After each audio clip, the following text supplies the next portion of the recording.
Welcome to Rhodes Ahead, our series on thought leadership in the Rhodes community. And we're delighted that alumni all over the world can tune in and find out about what interesting work Rhodes Scholars are doing.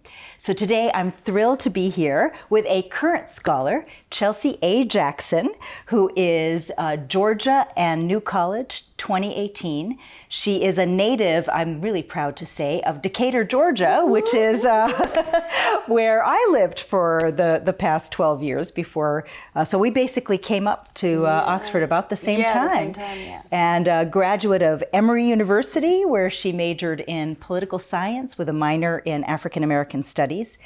And Chelsea works on a really important subject of criminal justice reform and questions of race and criminal justice reform, and is currently completing an MSc in Criminology. Yes. So Chelsea, it's great to have you on Rhodes Ahead. Thank you so much. This is a really amazing opportunity. I didn't expect it at all. I said, wow, interview with a warden, but I'm really excited to be here. Well, I'm excited to have you here. So first, just tell us a bit about how you got interested in this, in the subject of criminal justice, criminology, and how does it relate to political science and African American studies?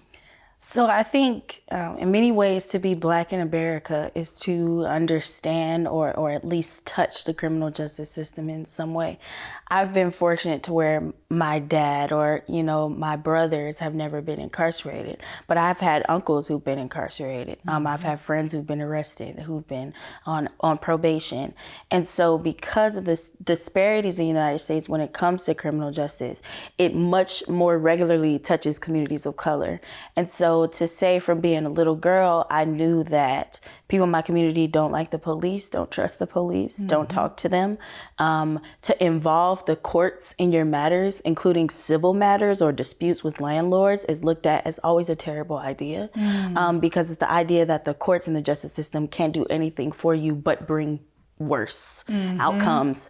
So if you have a family member who's not carrying their weight as far as providing for children, it's better to just deal with it outside the system, because when you bring the system in, somebody's going to go to jail, somebody's going to have a record and all these things. On an intellectual perspective, and I think politically, I became more sort of aware of those sort of subconscious, dormant sort of cultural narratives going on around me. By the time I was in high school and going into college, my freshman year of college, senior year of high school was 2014. Ferguson, Missouri, huge sort of upswelling, Black Lives Matter, all these people talking about police brutality, talking about criminal justice injustices.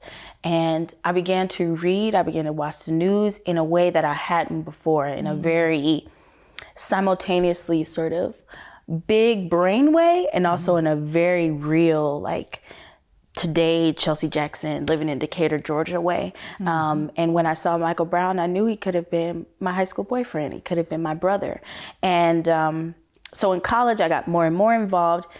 And I really took two classes that changed, completely put me on the trajectory I'm on now. The first one was actually called the Ferguson Movement. Oh, wow. And it was an entire class about the Ferguson uprisings.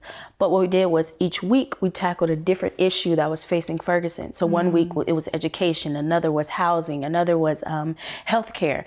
And when we got to the criminal justice system and the prosecutors and the elected district attorneys, I said, I really like the way I can understand all these moving parts going together. And, I wonder why people don't turn out in prosecutorial elections. That sort of related me back to political science. Well, what's everything I know about elections and why people show up and why they don't? And so it sort of began to pull together everything that really interested me about political science, which was institutions, understanding how things works, the rules and norms and culture of a society. In African American studies, the history, the sociology, and also the lived struggle of Black people. And just sort of gave me a place where I felt, this makes sense. All my little weird brain quirks fit into this subject matter. I care about it deeply.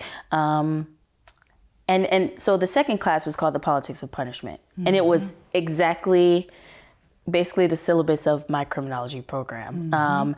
And that's what turned me onto criminology and kind of got me into this direction. Wow, that's powerful, and I love it's also a very painful history, but it's the way in which you responded as both a scholar and an activist, which I think is really really powerful. Just for folks who are not from the United States, I know the stats are just overwhelming. That what is it, 1 in 3 African American men versus what is it for white men? For a male born in 2001 in the United States, 1 in 3 Black men will experience incarceration in their lifetime, compared to 1 in 17 white men, compared to 1 in 9 men in general, when you generalize across race. Yes. So those huge disparities, you're talking about a third of Black men, or even in the state of Florida, where you have more than 50% of eligible Black male voters didn't vote in the past 4 elections because of their felony status. So it's huge numbers, and it looks very different depending on the communities that you're in. Because you can go to a community, very rarely do people experience incarceration or imprisonment, and you go to a community like mine where you can look at any of my friends and they have family members or brothers or cousins or someone who's twisted up in the system. Yeah, so people talk about like the prison industrial complex or the school to prison pipeline among African American men in particular. So how has Oxford so far? I know that you're in your first year, but what's your program here? How has it contributed to your thinking about this subject? I will say, as a scholar sort of coming to Oxford, you're getting all these different messages from older scholars, from professors, from everyone telling you, oh, it's going to be this, no, it's going to be that, it's going to be this. And I found that it's been all of those things and none of them. Some people talk about the rigor of the master's degree programs. I did find that in my first couple of class discussions, I was a little frustrated with the sort of depth of where the conversations were going. But that's almost made up for with the excellent syllabuses and the really expansive opportunities to read deep on your own that the professors provide. My favorite thing about Oxford and my department are the libraries. My department have access to 3 libraries, which is awesome. And even when I find that my coursework is not really speaking to particular things I want to learn about. So there's 3 things that were really important to me. One was a history of incarcerated people, of prisoners' letters from, all time, and looking at the ways prisons have evolved and changed within themselves. Also understanding economics and the economic policy, because as an activist, we hope and holler and scream about public expenditure, but in many ways don't understand it. And so I wanted to understand, I can't critique capitalism if I don't know how it works. I can't say I'm a socialist if I don't know how that works. Doing that research and also just reading more things that aren't typically associated with the discipline. So poetry, and I've expanded to hip hop songs. So in criminology, it's very popular for particularly Australian criminologists to use poetry in their writing. But for me, I'm using NWA's, songs or T.I. or the Red Dogs, a really famous song by Outkast about police in Atlanta, and finding those ways to sort of fuse different things in. But I think overall, the program has offered me tremendous flexibility. And I've had the ability every week, no matter what the topic is, to sort of come in class and state my case and say, hey, this is what I think about the world. This is how I evaluated this reading, and to really have a space for it. I'm the known radical in my program. Everybody's like, oh, yeah, class discussion today is going to be fun. We're talking about neoliberalism. What is Chelsea going to say? And it's been really fun with my colleagues and my professors just to really get in and nuance and explore. That's great. So how do you see, I know you want to, after Oxford, go to law school. How do you see your career evolving, and what are the intersections for you of being a scholar and an activist? For me, I think my activism can't stop at the door of the classroom, but neither can my learning stop once I hit the street. And I think throughout college and my student activism, I was able to learn ways to fuse everything that I was hearing on the street when I was in Peoplestown organizing poor Black residents against gentrification efforts in the city, the things that the Black mother told me, sitting out on the playground and then quoting her in my critical theory class and saying, well, actually, people who are living this experience can see the exact same sort of things that we're seeing system-wise. For me, long run, it's very important to me to do the work. One thing that scared me a little bit about the Rhodes Scholarship was this idea that now I have this big gold star on my resume, and people are going to assume I'm arrogant and that I don't want to work, that I don't want to be the intern, that I don't want to be, the first year associate or kind of doing the grunt work. But it's very important to me to earn my stripes, if that makes sense. So for me to go to law school and then say I want to be a civil rights attorney means I'm probably not going to make very much money. I'm going to have very wide caseloads. I'm going to work to the bone, but it also means that I'll have history and storyline and experience working directly with incarcerated persons for their behalf, and not just sort of walking out of the classroom and thinking, oh, I know what incarcerated people think and feel. I'm the savior of it all, right? I'm going to go and tell the policymakers what they should be doing. I think it's important to do some work. I think over the long run, I would love to see myself expand my public education platform. So I'm actually in the process of starting a podcast idea and expanding that, maybe writing a couple of books, going on tours, because I think it's important to make the information accessible to people and not just sort of publish in academia and be behind the paywall where people sort of don't read your articles, and like 12 graduate students in maybe 6 years will all be assigned your article and then they'll read it. So I think I really want to have a big public impact, and I want to take my time, and I don't want to be arrogant, but I do have big goals for myself, and I think I could get into some real positions of influence and power, but I want to be sure I do it the right way. That's great. I have no doubt that you will, Chelsea. I think that's terrific, and I know that you have already done some very impactful work. For instance, just in kind of where you live around admissions. You were working at Emory around admissions and being an advocate for and a supporter of diversifying admissions at Emory. So I really loved admissions, and it's funny now, especially with all the admissions scandals sort of going on. But in my time at Emory, one of my favorite things about the job was that they treated me as a colleague and not as an intern, which means that when there were big meetings with the dean of admission, I was sitting there and I had a space to give my opinion. I worked on diversity initiatives, which is really recruiting Black, Latinx, international students, underrepresented, rural, low-income students. And even in my last 2 years, when Emory was one of the first universities in the South to start admitting undocumented students, working on that policy. And so the opportunity to literally see from my freshman year to my senior year, changes in the demographics of the student body, to, have a little 17-year-old, 18-year-old come up to me and say, hey, you came to my high school 2 years ago. That's awesome. You made me want to come to Emory, and now I'm here. And also to see people just continuing those footsteps and continuing to recruit more students, because I think every student has the right university for them, and Emory's not right for everybody, right? But I think, and a lot of times it's just not having access or understanding that you can, no matter what color you are, where you're from, or if you're smart and you've got an intellectual thirst for knowledge, you can go wherever you want. That's great. So, you are part of a historic class of Rhodes Scholars. The blackest class ever. 10 of our 32 U.S. Scholars this year are African American, and next year we will have an undocumented scholar from the U.S. So, as you think about people out there who are considering applying for the Rhodes, what advice do you have for Rhodes candidates? I actually saw this on Twitter, so shout out to whose ever tweet that was. I'll give you your respects.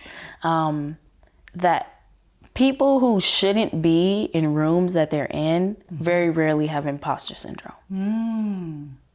Interesting. So if I showed up for a job interview, I'm completely unqualified, and I'm just like, hey man, I'm just gonna go for it, shoot in the dark. I'm just there, I'm fully confident, I'm ready, I'm present, I'm like, whatever comes my way, I'm gonna handle it. why is it that when we have so many qualifications, we're smart, we're gifted, we have people around us who are saying, hey, maybe you should think about the Rhodes Scholarship, maybe you consider that, you say, no way am I gonna get it. And that's how I felt as well. I was absolutely shocked when I became a finalist.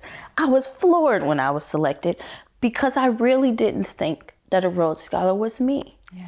And I think beginning to push back against that, challenge that, and believe in yourself and listen to the people around you who believe in you. Because 9 times out of 10, your advisors or professors or anyone wouldn't be saying, hey, maybe you should think about the Rhodes if you weren't Rhodes material. So I'd say, give it a shot. Don't listen to the little voice in your head that says you're not good enough.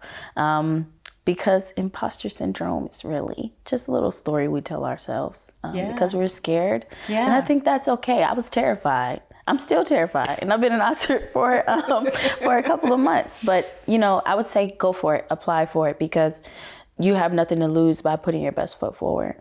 That's great advice. That's great advice. And you are already, within our Rhodes Scholar community. I know that you are a thought leader, and I really appreciate the ways in which you are engaging with our community. And as I know that you are doing also on this broader stage, thinking about criminal justice.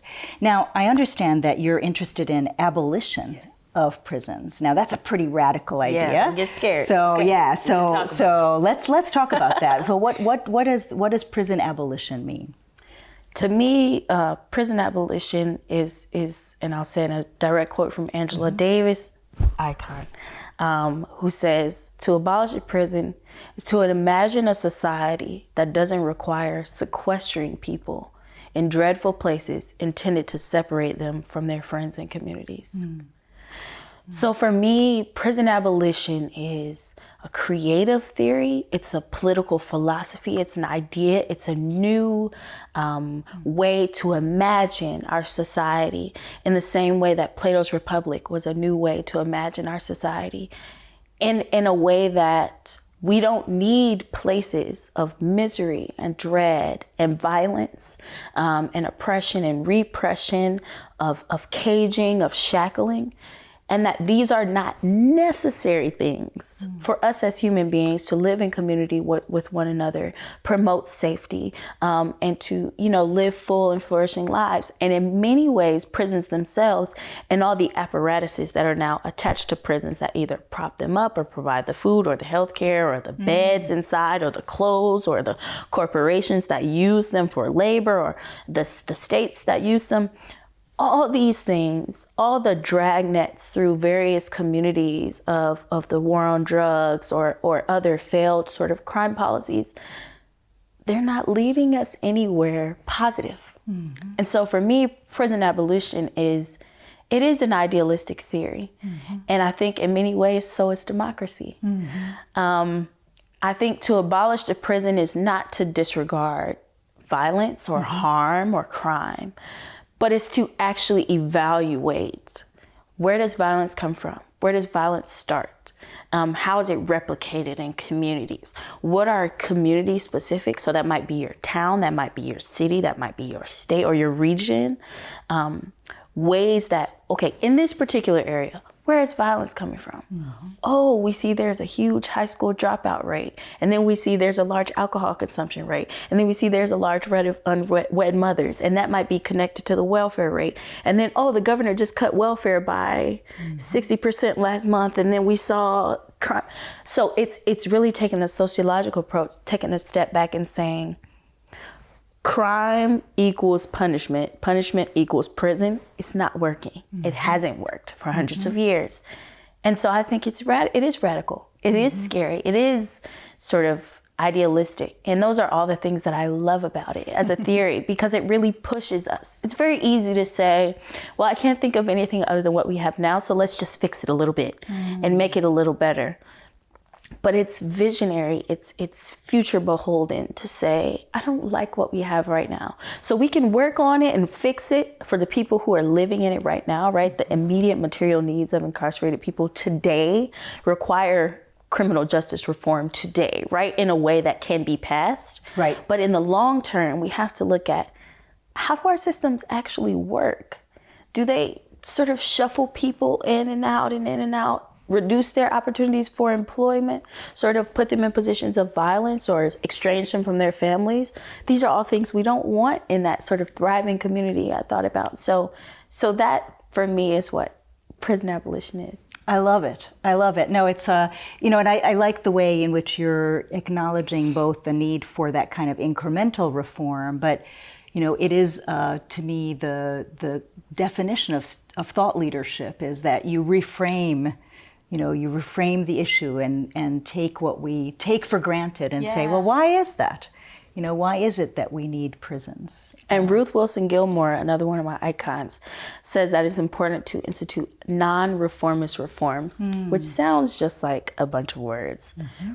But what it does, it says, we're going to reform the system. We're going to make changes in the everyday that improve the lives of people who are encountering the criminal justice system every day without expanding it or further entrenching it into our political lives and institutions. And I think that's very powerful because too often there's the argument between sort of incremental change or radical systemic change. And I don't think that they have to be opposed to each other if you're intentional about the meter change. Yes. Yeah. Well, Chelsea Jackson, thank you so much. This was a wonderful conversation, and I have no doubt that you will be going on to make an impact on this very important area of policy and politics and culture. So thanks so much for speaking with me. Thank you. And thank you all for joining this edition of Rhodes Ahead, our series on thought leadership in the Rhodes Scholar community.